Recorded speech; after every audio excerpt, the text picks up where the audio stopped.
Carney's Trump meeting, more concessions. No results. Prime Minister Mark Carney's second White House meeting with President Trump ended much like the first.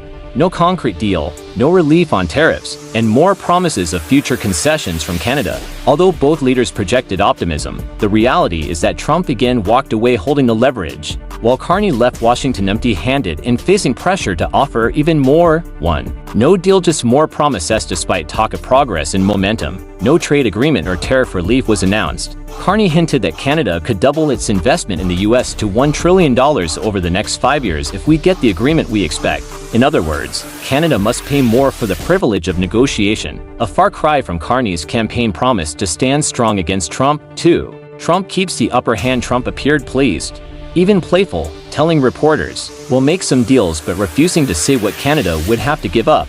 His upbeat tone suggested that Washington expects further Canadian concessions, particularly in key industries such as steel, aluminum, autos, and energy, all sectors already suffering under U.S. tariffs. Carney, once touted as the great negotiator who could handle Trump, has yet to deliver any measurable results. Instead, his meetings have underscored how dependent Canada remains on U.S. economic goodwill. 3. Canada on the defensive. Trump openly described the two countries as being in a natural conflict because they compete in the same industries. He again floated the idea of Canada becoming America's 51st state, a jab that highlighted who truly controls the conversation.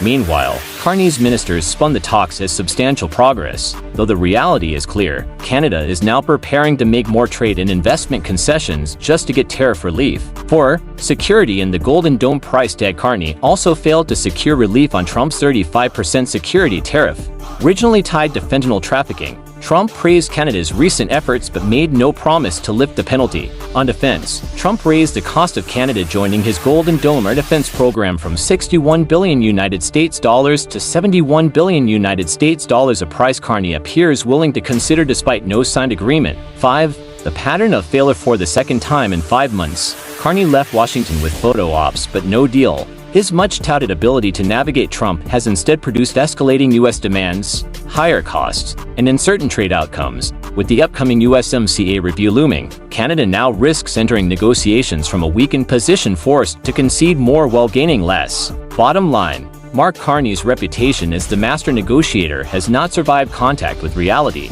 Trump leaves each meeting smiling. Canada leaves with another round of concessions, delays, and no deliverables. Follow and share this video.